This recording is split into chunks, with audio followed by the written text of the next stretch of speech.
Alhamdulillah wa syukurillah, ini sedang menempuh tol Sibanceh.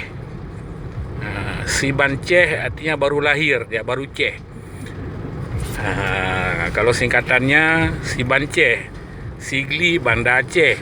Tapi kalau kita artikan Sibanceh artinya sesuatu yang baru Ceh, baru lahir.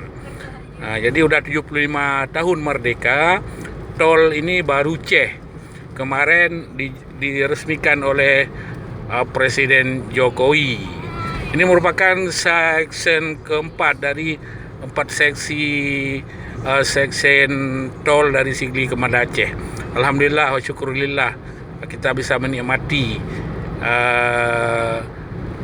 jalan akses ini dari Banda Aceh ke Indrapuri yang kita akan tempuh selama 7 menit. 57 km 57 km. Kilometer 57. Ya, okey. Thank you, terima kasih.